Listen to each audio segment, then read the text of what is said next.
You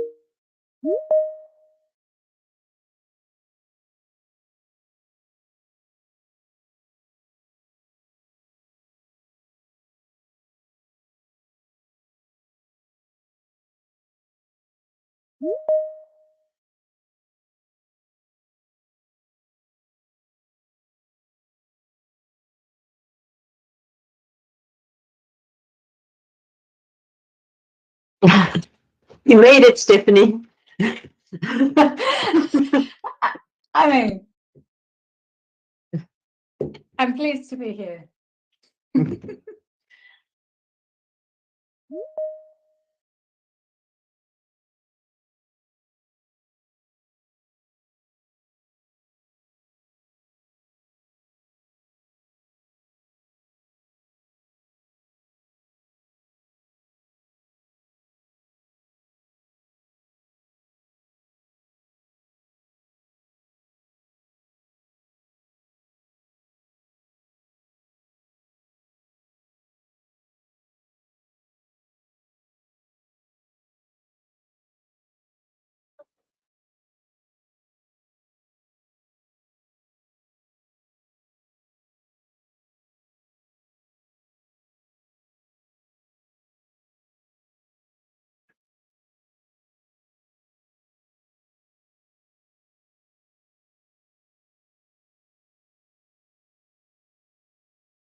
Thanks, Anton. I'm Steph Aldridge. I'm a Senior Innovation and Growth Specialist at Innovate UK Business Growth.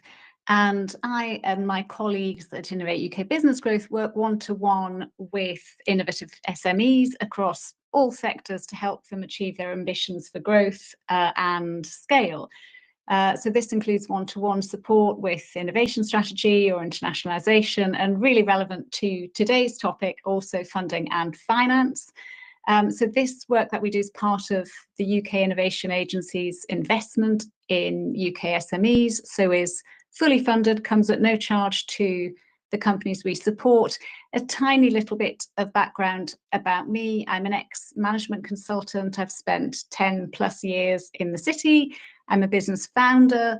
I specialise in funding and finance, and on the equity side, I lead activities around investment readiness, so including support for Innovate UK Business Growth national programmes. I'm Evan Pizzadenot. I have a background in corporate finance advisory and venture capital for about 25 years, with my final role being at Earth Capital, which was a specialist climate impact focused growth investor. My focus has always been on early and growth stage companies, and also always really actively involved in portfolio management post-investment. In December, we sold Earth Capital and I exited.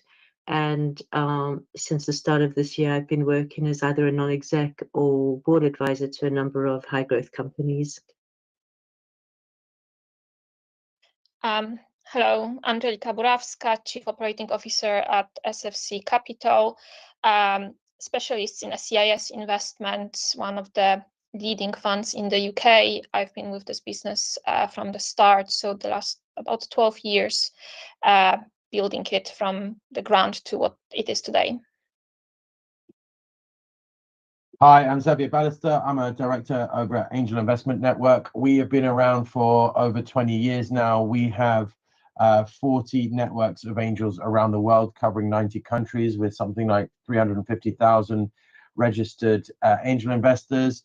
My team is the broking team, so we just work on 2 companies per week, usually at seed stage, and we'll actively go out and look for investors for them and connect them. We're totally sector agnostic. I think we've helped something like 500 companies raise in the last 10 years, something like 150 million. Thank you very much to all 4 of you. Well, you've heard them, people. We've got some amazing panelists with us today, and they're only going to be here for the next 47 minutes. So if you've got any questions, please drop them in the chat right away. And for those of you that are on the live streams, just make your way onto our Microsoft Teams call, because we can't monitor your questions there live. And the quickest way to do that is via our site, startup2scaleup.club. Find today's session, which is Startup Fundraising Q&A 144. Click join. Quick registration gets you a link to your email. And then through that, you can join us here. And when you're here, you drop your question in the chat.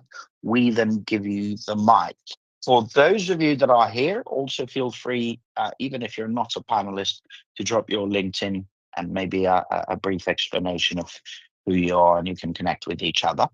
In the meantime, what we might want to do is get one do and one don't from each panelist, please. If we can, let's try not use the same reasoning for both. And for those of you that have been here before as panelists, don't worry about repeating yourselves. And let's try and keep this and all the future answers to about a minute each. So with this, we can start with events, Angelika, Xavier, and then Stephanie, please. So I'd say my do's and don't, my top do and don't for fundraising is, first of all, on the do's, do your research. Make sure before you approach an investor that you know that they're a really good fit for you in terms of stage, timing, their investment focus. If someone's focused on much bigger companies, it's not that they don't like your company, it's just you're not going to ever be right for them or their investors. So find the people that are right for you and focus on them, because your chance of getting funding is much bigger. And on the don'ts, it's don't ever be dishonest. You know, if you don't know the answer when you're sitting in front of an investor, say you'll get back to them. Don't make up numbers. Don't fudge facts. just be truly honest where you are, where your company is, because they will do the due diligence on you if they like where they're going. And when they start to uncover stuff that wasn't quite correct or wasn't quite factual, it'll really throw a spanner in the works, and the trust between you will be lost.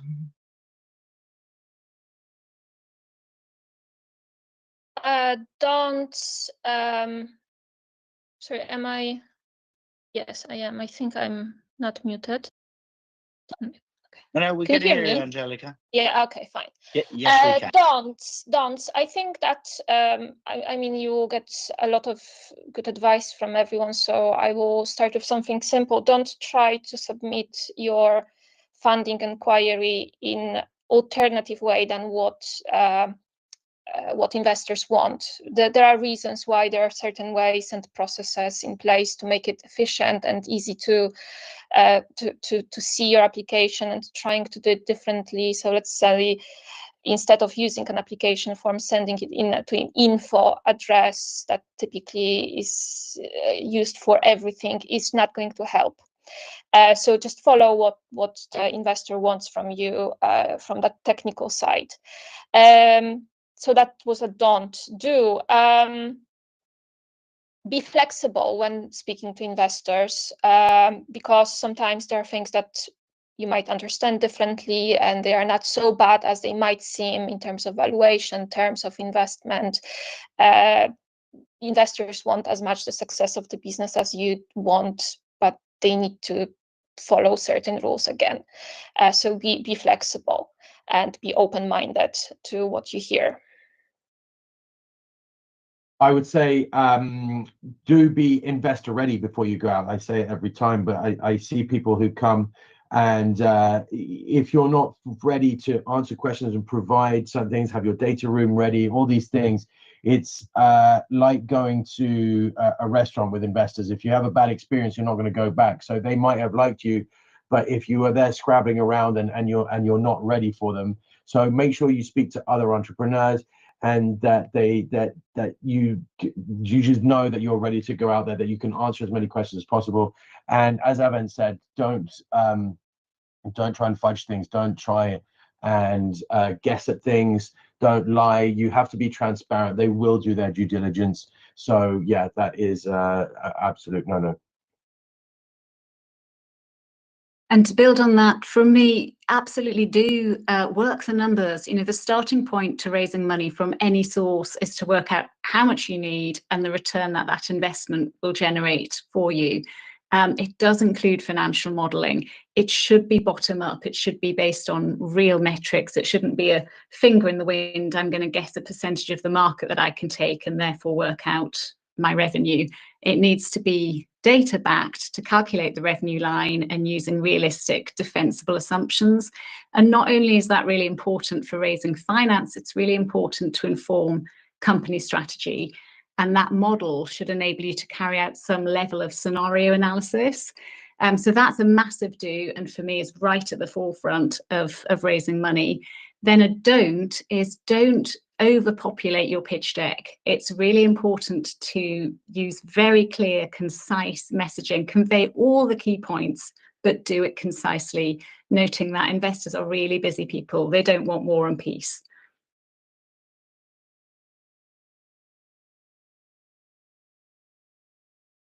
That is some amazing advice, and I thank you all for this brilliant stuff. Okay, we now only have 41 minutes to go, so we'll crack on with some questions that were sent to us, and hopefully the founders that are tuning in either here live on Microsoft Teams or through the live streams on LinkedIn, YouTube, Facebook, or Instagram may want to join us here, because we can't monitor your questions, and I can already see my phone's pinging, but unfortunately we can't help. So we'll go on to our next question. By the way, if you do want to join us here on Microsoft Teams, simply go to our site, startuptoscaleup.club. Look for today's session, which is Startup Fundraising Q&A 144. Click join. Quick registration gets you a link, and through that link that goes to your email, you'll then be able to join us. So I'll put the question in the chat, but I'll read it out loud for the live streams. And maybe the panelists, if you want, because it's quite a long question, you can read it too in the chat yourselves. So this is an online marketplace for artisans and independent makers. They're based in Kent at seed stage. So the current situation for them basically is that the platform connects artisans with customers seeking handmade sustainable products. They plan to raise funds through equity crowdfunding, but want to avoid issues in future rounds. So basically, their goal is to structure their crowdfunding campaign in a way that keeps the cap table clean for later institutional investors. Basically, the question is, we're launching an equity crowdfunding campaign to fund an artisan marketplace aiming to build a community of loyal investors. However, we're concerned that a diverse base of small investors could complicate our cap table and deter institutional investors in Series A. What are the best practices in the UK crowdfunding space for issuing shares, defining voting rights, and managing future liquidity preferences to ensure our cap table remains investor friendly? Are there specific share structures like non-voting or B-class shares that prevent crowd backers from complicating governance or exit options as we scale? Well, guess what? This is really simple despite your long question, and there are only two things that you need to do here, which I'm sure our panelists will touch on. So maybe we can start this time with Angelica, then Xavier, then Stephanie, and then Event, please.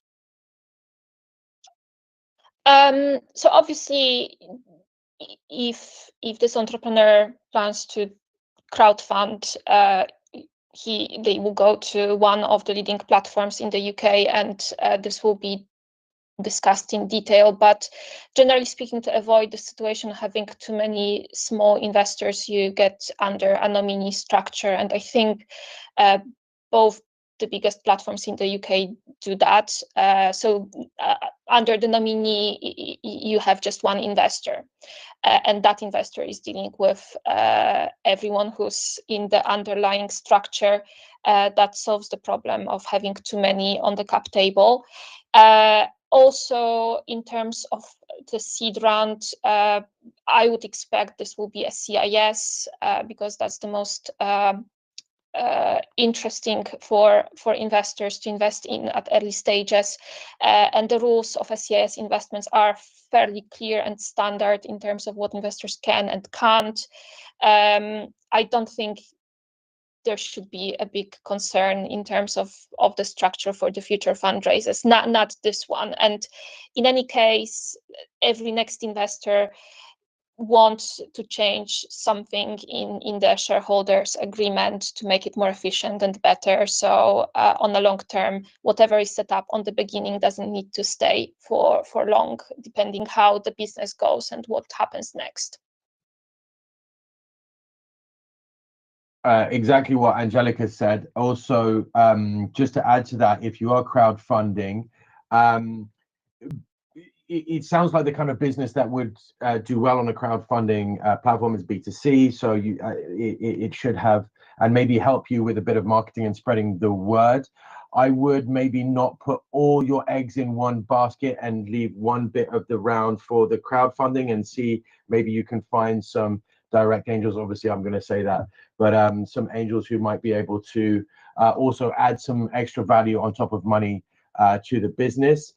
If you can try to negotiate with the big two, they will often say that everything that you gather in the round, all the money has to come through them. But there are ways of negotiating, bringing in, if you bring your own money in and you find it, of not paying the full commission on that. So talk to other people that have raised on crowdfunding, because there are ways to maybe pay less commission on that. Yeah, just from my side, I think as you go through further rounds, things get more complicated. The bigger the investor, the more they're going to want a new class of shares, things like that. But the more you can do as possible to keep it simple, the better. Don't try and get too clever. If I sometimes find when companies have come to me and it's so complicated, trying to unpick your way through the cap table is just messy. and sometimes can, you know, hide things that you may not like and can make you a little uncomfortable. So really, I think for this round and any future ones, the more simple you can keep it, great. But the person with the biggest checkbook is really in future rounds going to be the person that determines the way it'll be structured.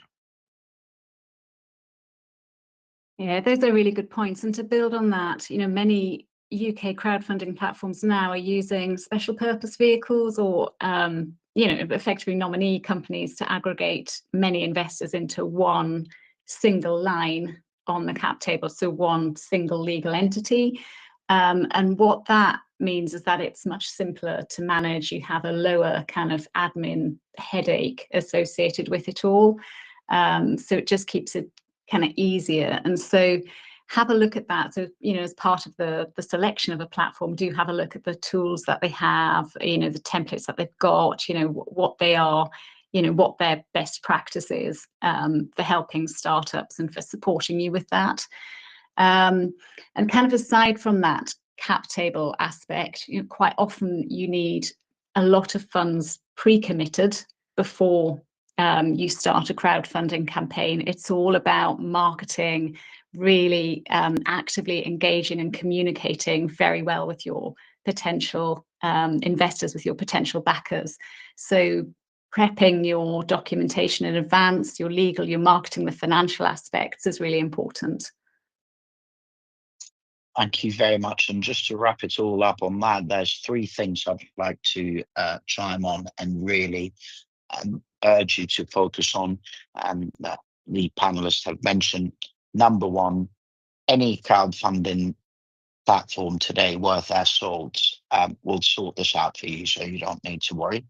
Number two, it's brilliant for a business like yours. This is a great marketing campaign too.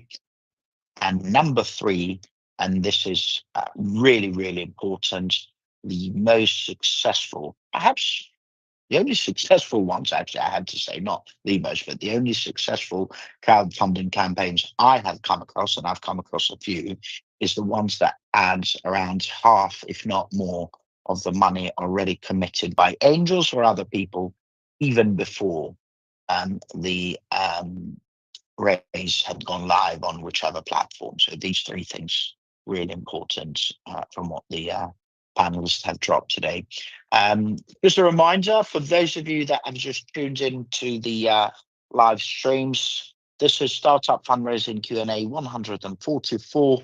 We do this to help founders with whatever questions you may have on your fundraising journey, anything from your investor outreach, pitch decks, data rooms, valuations, equity, due diligence, grants, angel investors, VCs, corporate VCs, crowdfunding, exits, and all that jazz. There literally are no wrong questions, and there's no need to be shy. You do need to hurry though, because we're only going to be here for the next 32 minutes. And if you are not on our Microsoft Teams call, but you're on the live streams, whether that's LinkedIn, YouTube, Facebook, or Instagram, unfortunately, we can't monitor your questions there live. So you'd have to join us here on Microsoft Teams. It's audio only, which means you can join from anywhere via any platform or device. Quickest way to get onto our call is to go to startuptoscaleup.club. That's our website, startuptoscaleup.club. You click on today's session, which is Startup Fundraising Q&A 144. Click join, quick registration.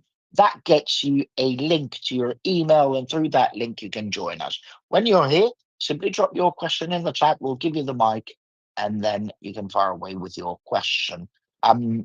If, by the way, your questions are not on fundraising, save them for the other events we run: Monday's Talent, Tuesday's Product and Tech, Wednesday's Growth, Thursday's Fundraising, second Friday of each month it's UK Startup Law, third Friday of each month it's UK Startup Finances. They're all from 12 to 1 p.m. UK time, and you can register or RSVP to any future ones via our site. And when you're there, why not also join our WhatsApp community? You've got WhatsApp icons at the top and bottom of our site. We'll now go on to another question that was sent in. I'm one of the co-founders of a London seed stage AI-driven retail analytics for small businesses. As an AI-driven retail analytics company preparing for our first seed round, we want to create a comprehensive data room that meets UK investor expectations. Besides financial forecasts and product documentation, should we include data sets and model training details to reassure investors on the tech's robustness?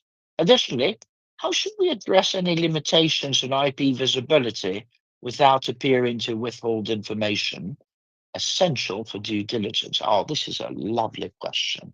Would love it if you were here to really get down to your concerns, but I think this is meaty enough, and this is something that I see happening like on a daily basis. So maybe this time we can start with Xavier, then Stephanie, then Event, and then Angelica, please. Try and keep it to a minute each, please, team. So when I work with companies, I usually, it's like a funnel. You're getting people to you need to grab their attention. That's why the deck needs to be nice and simple and flow and tell a good story and let investors understand easily how they're going to make money with this. Then usually I say there's a full data room. I can add to this what we usually tell people to add to the data room. So yeah, that needs to be obviously set up properly first. I would put tech stuff in there, but I tell people to get the investor on a call first, get a feel for them. They can ask you some of the top line questions, and then once you get a feel and you're comfortable with them, then you can let them into to the data room.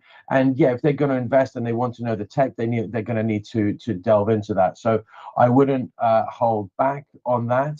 I think that, you know, your IP should be protected in that it's yours, you know it, you're the people that have put it together, and you're the ones that are going to be able to drive this business. So don't be too scared of people stealing things from you. It's not something that I've really seen happen that much. Yeah, I'd absolutely second that. You know, investors aren't there to steal your information or to pass it on to their investee companies. You know, there is best practice around how you might set up your data room in effort to both appear professional and to be professional, and also to safeguard yourself to an extent. So, you know, generally these days we're talking virtual data rooms. You know, back when I was a management consultant, there'd be boxes and boxes and boxes of paper, not anymore. So you have this centralized repository for all your documents. It should be well organized, you know, have clear folders, have a master index, include a README file or an FAQ file so it's easy for the investor to navigate.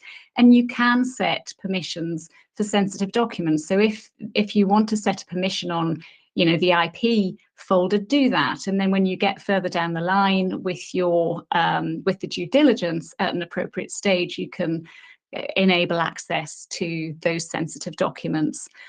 So, you know, that should all be relatively easy to set up. And then just a note to make sure that whatever you've put in that data room obviously needs to tie in 100% with your pitch deck, with your business plan, with any other collateral that you're using. Yeah, just a quick one from me as well about, you know, there's some good stuff out there, good products out there for setting up the virtual data room. Something I found really useful when I've had companies issuing their data rooms is where you can get statistics on who's reading which documents, how long they're spending on each document. And, you know, I think it helps you to really see who's fully engaging in the process. So that can be really good information for you. You know, if an investor's taken 2 weeks and hasn't bothered to go and look, or they spent 30 seconds looking at something and haven't come back again, they're not as committed as to someone else who's been downloading the documents, really poring over everything. So it really helps you to see which investors to focus on and who's really in the process. And then in terms of this one, this feels like the kind of information you're talking about is going to be that next level DD, where, you know, specialist tech DD. So I would have the information ready, but possibly wait for it to be requested and for a deep dive on the tech. And you know, seconding what Stephanie was saying there about you know, having everything matching up. So when they go and do that deep dive, it mustn't, reflect badly on whatever you've shown them up to that point. It's got to support what you've been saying about the business and its prospects up until then. And just be, where there are holes or gaps, be honest about that, because that's what the funding's needed for, and that's what you're going to be doing. And so how you, have a plan on how you're going to address those shortfalls. I think that it's a good thing to have everything ready and well organized, so a potential investor can navigate easily and deep dive gradually as they analyze what you provided them for that potential opportunity to invest.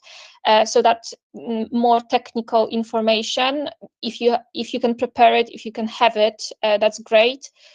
Probably investors will ask for it when they are ready, or when they see a need to see that bigger detail of the model behind whatever you show them. So it will depend on the detail. It depends on the business itself. So what you do, the demo that you will present, and then investors will ask for more. So have it ready, but in a way that it can be presented as and when needed. And on the second part, I wasn't initially sure what that limitation of IP visibility was, but it seems like it is actually not showing everything that you have to protect. So if that's the case, I can only reiterate what was already said. Investors are not there to steal your ideas and IP and pass it on. If you engage with someone, at that point, at that technical DD, you will know who they are, and they simply need to know as much as possible to be comfortable with investment. That's part of the business, to be confidential and to do what investors are supposed to do, which is invest and make money, and nothing beyond that. So there shouldn't be any worry on that. And if you're dealing with the right people that you researched and targeted, and you know who you're approaching. Thank you very much to all of you. The only two things I'd like to, some of those have sort of been touched on really, but actually both of those points in a way, but two things that I think are quite important. Number one is to actually throw everything you have about your startup into a data room.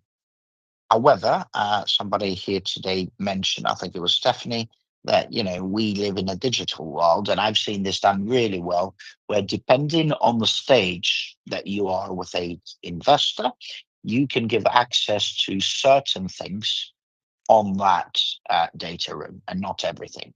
That's one. Two, do not, especially if you have concerns, but do not share a data room with every investor that you just email or kind of bump into or whatever it is.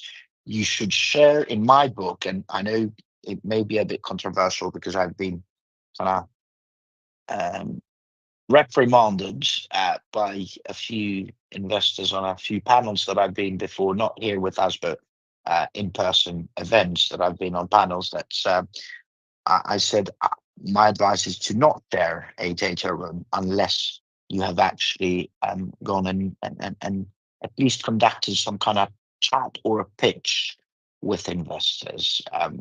The normal route should be you have a conversation or whatever you have, you send a pitch deck, they say, right, come and have a chat, and then we'll go through your data room after. Some of them may want to have a data room beforehand because they want to speed things up or whatever the case, but again, there you have control over that.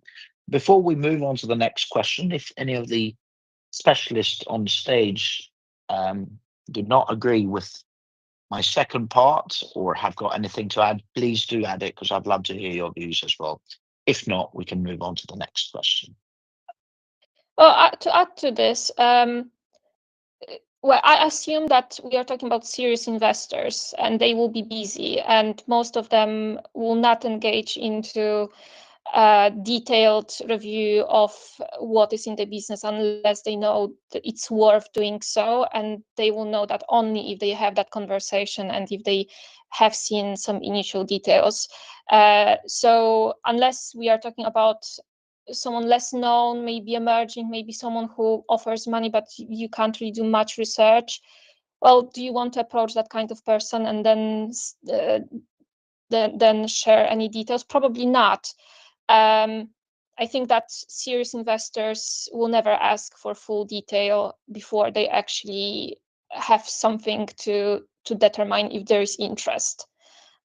So that shouldn't happen. Like, I would be surprised if someone asks for full due diligence before having any initial screening, an initial conversation. I would stay away then from that kind of investors. Yeah, I agree. I think by the time you ask for to access someone's data room, it's because you know you've seen it, you've met them, and you're really, really keen. I don't think it's something most investors are going to want unless they're really quite interested. Indeed. And definitely not upfront. Absolutely. Stephanie, I see you're unmuted too. Did you want to add anything? I guess that, you know, for some businesses where, you know, perhaps the IP is not patent protected, let's say it is a trade secret, but something that, you know, really gives competitive edge. For those businesses, it is absolutely critical to be careful with that IP, as it is for those with patents where, you know, let's face it, patents don't protect all competitive edge and they're not all immune from being circumnavigated. So just a note of caution that actually legal experts and engaging legal experts early in the process of putting together a data room for certain companies can be very, very valuable. You know, they can help ensure that, you know, the documents that you're sharing are appropriate, you know, if certain elements require a level of redaction or some extra security, such as, you know, adding in, you know, a password protection for certain files, you know, that can be useful, obviously within the bounds of what is financially viable for the startup. But just bearing that in mind, that legal experts can be very useful and can effectively save a lot of money in the long term, bringing them in early. Absolutely. And I often tell this to various founders, whether they're part of cohorts of the accelerators I work with or others. It's an absolute no-no to send an NDA with a pitch deck, but it's totally acceptable in my book to send an NDA with a full data room, because you would have already gone through a few other stages. Right, let's go on to the next question. I think we, which one did we, so we did the, okay. We've answered the 4 co-founders in London, didn't we? Yeah, we have. Okay. Question 3. Smart city solution for urban mobility near Edinburgh. We're preparing to start raising Series A. Our smart city mobility platform is applying for Horizon Europe grants to support our Series A R&D efforts. How can we align our project goals with Horizon Europe's mobility and sustainability targets?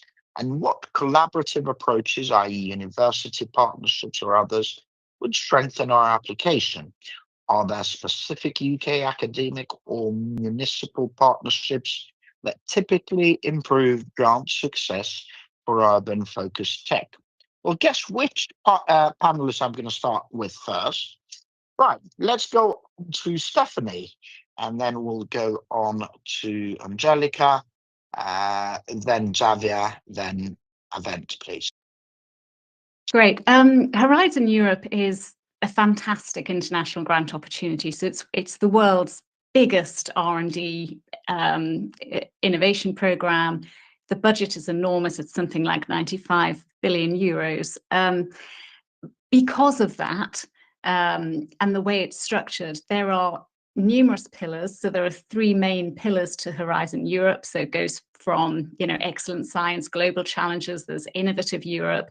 And within each of those, there are a huge number of grants. So for example, within pillar 2 alone on global challenges, there are 6 grant clusters, and each have got a large number of grant calls that sit underneath them. So the sort of terms and conditions, as it were, for each of those grants is specific to the grant itself. So saying that kind of up front. There were a number of questions in that, Anton, weren't there? Can you unpack them one at a time for me, please, so we can handle them one by one? Absolutely. And by the way, if you can see in the chat, the question, I've put the question in the chat just in case, and it's question number 3. So the first question is, how can we align our project goals with Horizon Europe's mobility and sustainability targets? So, and this is a smart city solutions for urban mobility. They're based near Edinburgh. That's question 1, I guess. Question 2 is collaborative approaches with universities and other partnerships, which sort of, I'm assuming they're saying, who should we go after, basically, to try and build a partnership? And yeah, I would say, yeah, those are the 2 main questions. Great, Which partners should they go? So the first one is the sustainability targets. How can we best align with that grant? And 2, are there any specific partners that normally have better success chances when people go and apply for grants at Horizon? I don't know, let's say a local authority versus a university, or a private company with a big, massive lab versus a institution, and so on and so on. Brilliant. Thank you, Anton. And I can see it in the chat now. That's really helpful. Thank you. Yeah, so in terms of the first question on the sustainability agenda, have a look at the very specific requirements of the call. Read all of the documentation that's associated with it, and I would start there. And then you can always reach out to the national contact point for that grant. So, for example, at Innovate UK Business Growth, if you are an Innovate UK Business Growth customer, what we would do would be to connect you to the national contact point, and they would be able to go through that in detail, because they will know that in detail for that specific grant. So that's that first question. And then in terms of how to strengthen an application by having the right collaborative partners, the research and technology organisations, the RTO kind of network in the UK is a very powerful network. So, and that's not just the catapult centres, but it does include the catapult centres across the UK. Any research and technology organisation where they are bringing really deep-rooted, very credible knowledge in a field, that can be immensely valuable. So, you know, having a technical expert such as an RTO or an RTO catapult on a grant, that can be really useful. Also having an end user or companies that are involved in that supply chain, such that when you come to commercialization, there is an end use partner who has been part of the grant, has helped to shape the work, and then is ready to start to pay money for the project. So that's almost the holy grail of putting together a very strong collaboration for a grant. Is to have those key elements. That is brilliant. That is why we need to have more people like Stephanie, because we've got some amazing investors and brilliant fundraising experts in other fields. But one thing we desperately need more of is grant specialists like Stephanie. Thank you very much for that, Stephanie. Okay, I think we then said Xavier, Angelica. No, sorry, I think we said Angelica, Xavier, and then Event. If you've got anything to add, if not, don't worry, we can move on to the next one. Really quick one from, oh, sorry, Angelica. Go ahead. Oh, really quick from me. I'm not a grant expert, but companies I've invested in and been on the boards of have had grants and have had, you know, some really interesting ones. What I would say is some of them have used these external companies that are able to identify suitable grants for you and help put the application together. You do end up paying a fee, but often they've had quite good success in terms of winning those grants, and also those companies are quite good at finding less well-known grants that could be really suitable for that company, but they may not have found on their own. So that is an option. Also, I think a really good grant application can take an awful lot of time away from management. So that can be a help when you've got a really small team and they're stretched. And just one thing, you know, companies I've had with grants and with like Horizon, is don't underestimate the amount of work that comes afterwards, because there was quite a lot of work to, you know, to prove where the money was spent and to account for everything. So you do have to be really, you know, you don't just get the money and go off and spend it. So just be aware that your systems and processes in place with spending that money have to be really good. Absolutely. Angelica? I wanted to say exactly the same thing. So yeah, I won't take more time of that. Thank Yeah, I you. was gonna Xavier, say did you the want same to? thing as well? Yeah, you know, I mean, I've introduced you to one of my good friends who works at Grantry, who does sometimes come onto this panel, right? So it could be, I don't know when he's next on there, but maybe Let if me you check. can link him, yeah, you could link him as well. Kweku. Yeah, Quickwitch, I think it's at some point in July. I can't remember the exact date, but can look at it later. The one thing I really wanted to mention, although we are running a bit behind on time, is I went to an event that Horizon hosted together with Innovate UK, Stephanie, and what I heard there was quite eye-opening. Let's just say that the average application to Horizon by the ones that were successful took about 160 hours.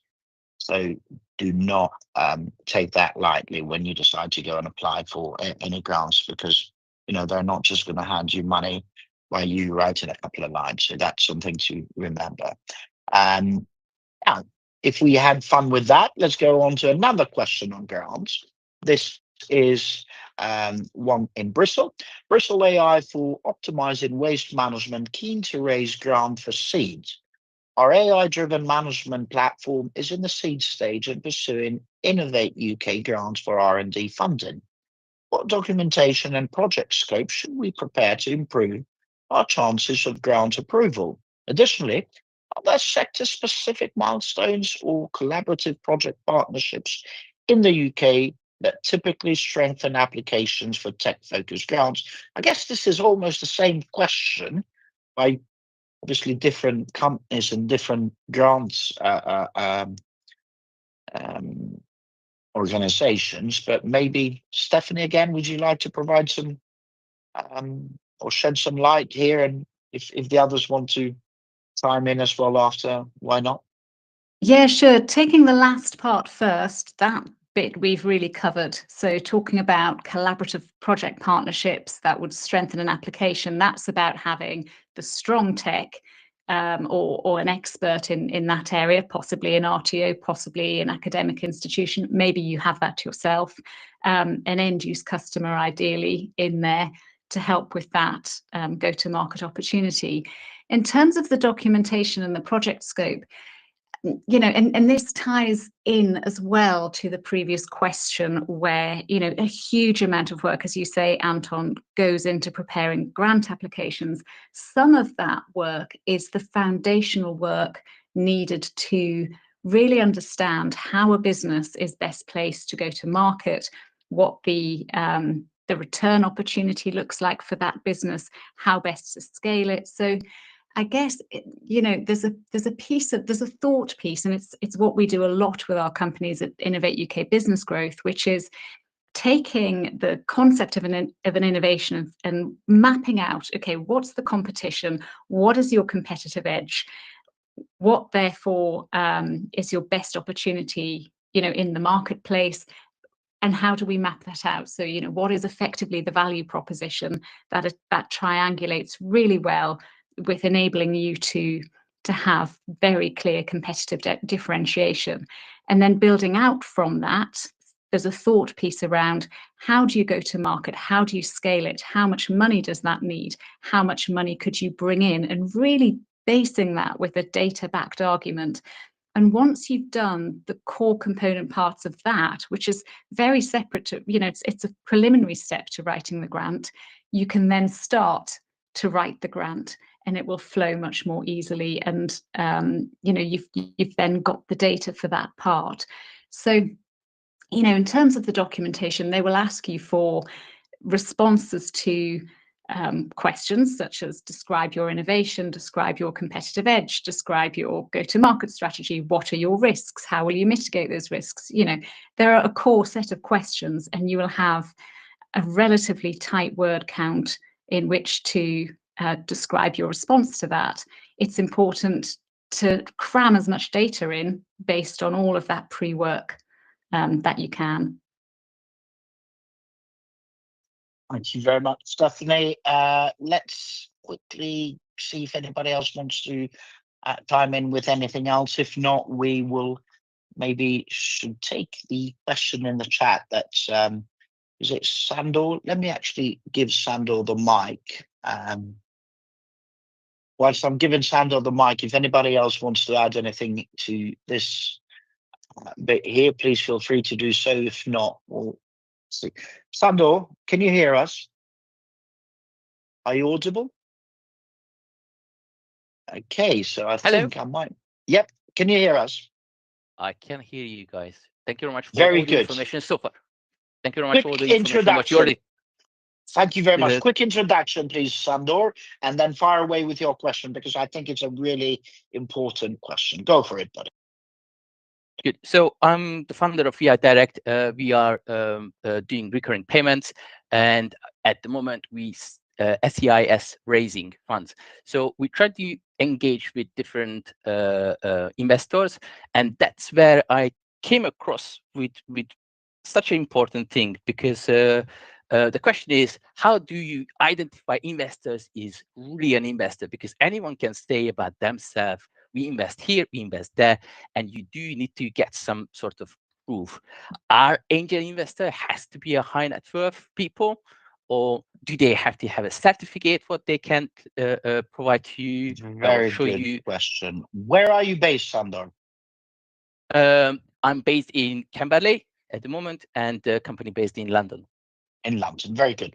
Well, since the company is based in London, the City of London, their small business research, have got an opportunity for you and other people to go to that site, and you can use Volhas, which is the leading directory for startup data and investment data in the UK.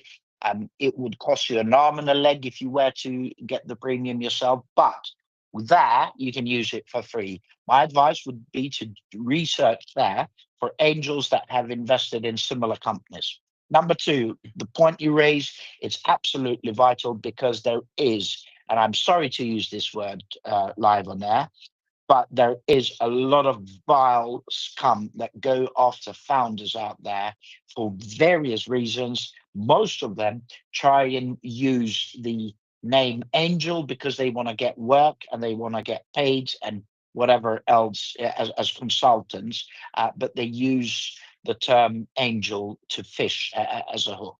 So I know it's not easy, but the bottom line is do your research. Have a look on things like crowds. I believe it's called crowdsourcing, isn't it? Crowdcube, my bad. Crowdcube is a very good platform to look for angels for free, and you don't have to go to the offices of the City of London, for example, in this instance. Have a look at their website. If they've been an angel somewhere and they haven't got anything about the company that they invested in, either a board advisor or whatever it is, then that is not a very cool thing to do. Noel, you said it. You asked which office. It's the City of London Corporation. They have a office called Small Business Research something. But look at City of London, and then you'll find it. If anybody else wants to add anything here, because it's 1 o'clock now, so I don't want to keep the panelists for too long. Maybe we can start with Xavier, who is the Angel Investments chat here, and then we could go on to the ladies, perhaps Avend, and then Angelica, and then Stephanie, please. Xavier? Yeah, I mean, directly, there is a lot of instances of this, and it's a great question. I would, talking to them first and foremost, if they're asking you for anything up front at all, something like, oh, I'm going to invest, but there are going to be some lawyers' fees or something like that, huge red flag. Also, talk to them. You start a video call where you look them in the eye, start to get a feel for them as well. And don't be scared of, like investors have to do DD into you, you do DD into them. Don't be scared to ask them about other companies that they've invested in. Any investor that is worth their salt should be perfectly happy to give you, details of people they've invested in. Talk to others in the game, but be more cynical. It's unfortunate that we live in a time like this, but be cynical, be aware, and I don't think any investor will look badly on that. They're putting money in your hands, so they want someone that's careful, not just gung-ho about things. So yeah, don't be scared to do plenty of DD on them. I've actually got to run now, Anton. Pleasure to meet all you guys. I've got to jump on a bike. I've got a meeting in half an hour, about half an hour away. So I've got to run. Pleasure to be here. Thanks again, Anton. Go for it. Thanks, Xavier. Cheers, I can't remember who it was. I think we said Avend, and then Angelica, and then Stephanie. But take it away, ladies, whichever order you like. So I have to agree with Andy about doing the due diligence, and I would say, not, for any investment that you're doing, is you should always, before you take someone's money, do your due diligence by asking to speak to companies in their portfolio, and this goes for funds as well as individuals. Speak to the CEO, ask what that company or that fund or that person is like to have as an investor. Have they added value? What was good? What was not? I think you should do that before you take someone's money anyway. And definitely look for who's doing deals, what deals they're doing.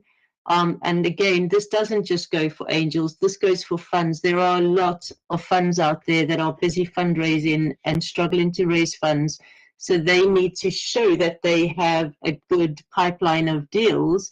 So they're going out there saying, oh, we're a fund, let me look at you.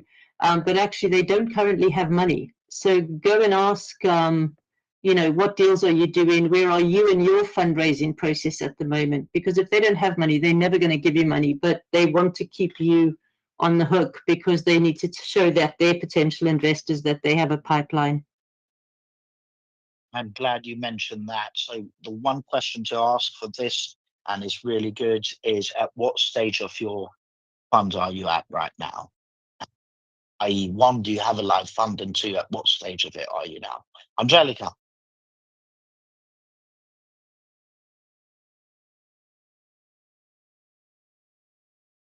I think Angelica might have left. Stephanie, did you want to add anything? Yeah, just that, it is a legal requirement under the Financial Services and Markets Act, FSMA, that investors who want to invest in SCIS opportunities or invest at all, they need to be self-certified either as high net worth or as a sophisticated investor. And you can ask them for a signed self-certification form. We've just been talking about, totally concur with the other panelists. Do your due diligence. We ask to speak to some of their investee companies, find out who else they've invested in, make sure they have made other investments. And Bowhurst, if you can access it, is a great shout, because you can see not only are they actively investing, but how much have they invested in whom, for what valuation, and so on. And it's a tool that we use on behalf of our Innovate UK Business Growth supported companies for that reason. Here. Well, thank you very much to everyone that tuned in today. Really appreciate that, especially those of you that were here with us on Microsoft Teams. and Sandor that asked a question live. By the way, Sandor, I hope you found that helpful. Extremely. Thank you very much. Thanks for You're very welcome. the answer. You're very welcome and best of luck. And please do feel free to join us again. Would love to hear on your progress, or if you've got other questions for that matter. Just a reminder to everybody that tuned in via the live streams, whether that's LinkedIn, YouTube, Facebook, or Instagram. Unfortunately, we can't monitor your questions there live. So next time, please join us on the Microsoft Teams live audio calls. If you want to register to any future event, and we run a few, you can do that via our site, startuptoscaleup.club. You go there, pick whichever event you want, click join, quick registration gets you an email, a link to your email basically, and through that link you can join. We run 6 regular events: Monday's Talent, Tuesday's Product and Tech, Wednesday's Growth, Thursday's Fundraising, second Friday of each month is UK Startup Law, and third Friday of each month is UK Startup Finances. I think we still have one, only one panelist left. Stephanie, any parting words before I let you go? Yeah, I hope that was helpful to the people listening. If you have a small business and you think you'd benefit from mentorship around innovation or finance or internationalization, look up Innovate UK Business Growth, drop us a line. As I mentioned up front, our service is entirely funded, so it's free to the businesses we support. And we also run information webinars through our No Limits program. So do also look up the Innovate UK No Limits website, and you'll find a host of useful resources on there. Brilliant. And you can also find our details on No Limits, and they do have an array of information there. Plus, there's quite a bit of excitement because Innovate UK, the people there are passionate and really do great work. But on top of that, we also have a new chair. So not we, you, Innovate UK, Tom Adeola, which is quite well known in our startup ecosystem, and I think we're all keen to see what happens. Rightio. I guess as far as my parting words are concerned, just remember the startup journey can be both exciting but also quite challenging. So try to have some fun in the meantime and be kind to yourself and everyone else for that matter too. Otherwise, have a great afternoon, a brilliant weekend, and hopefully we'll see you on Monday for Startup Talent Q&A. Thank you and God bless. Bye-bye for now.